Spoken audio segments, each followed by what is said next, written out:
Hello students, तो आज हम लोग देखने वाले हैं question based on your sleep.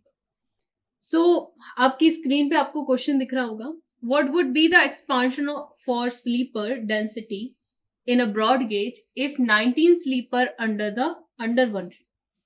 सो यहाँ पे बस इतना कहा है कि आपको बताना है कि स्लीपर डेंसिटी का इक्वेशन क्या होगा, है ना।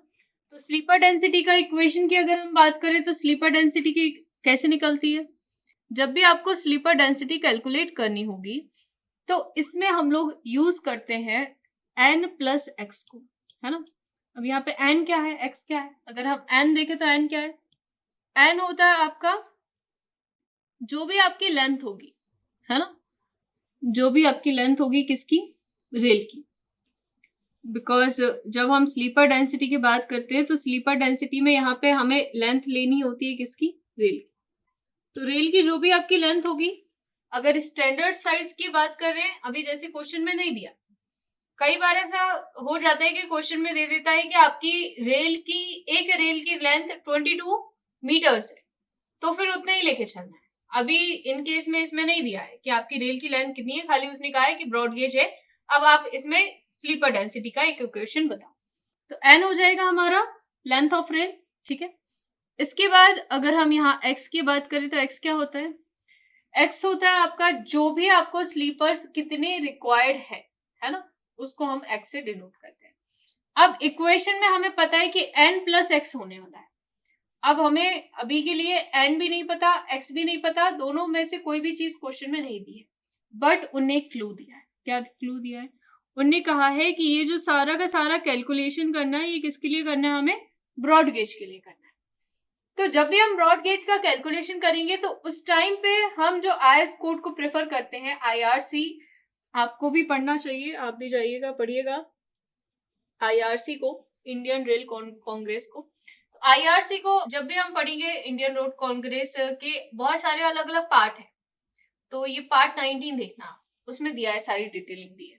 तो अब यहाँ आईआरसी में हम लोग क्या करेंगे, आईआरसी में जाएंगे, आईआरसी से जाकर के अगर हम ब्रॉड गेज का लेंथ देखते हैं तो स्टैंडर्ड साइज इसका क्या होता है, इसका स्टैंडर्ड साइज होता है 12.8।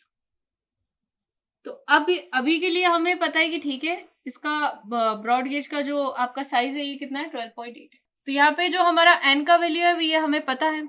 तो स्लीपर डेंसिटी जब हमें निकालना होगा तो sleeper density which should be equal to your N plus x.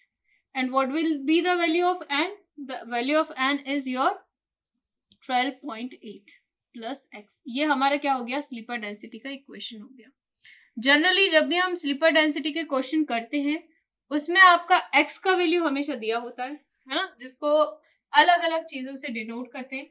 और यहाँ पर ये जो n का वैल्यू है ये नहीं दिया रहता, आपको जनरली कुछ वैल्यूज मिलेंगे अलग अलग, है ना। तो ये अभी के लिए उसने इक्वेशन पूछा था तो हमने यहाँ पे इक्वेशन ड्रॉन कर दिया है, किसके लिए, ब्रॉड गेज के लिए। सिमिलरली अगर वो कहता कि स्लीपर डेंसिटी निकाल लो किसके लिए, मीटर गेज के लिए, तो कितना हो जाएगा, 12 प्लस एक्स हो जाएगा, है ना। अब ये जो 12 है ये क्या है, एन है। यहाँ पे दोनों ये 12 और यहाँ पे 12.8 दोनों एन है। ये किसके लिए आ जाएगा, आपका मीटर गेज के लिए। ऐसे क्वेश्चन पूछता है और बच्चों को नहीं आते।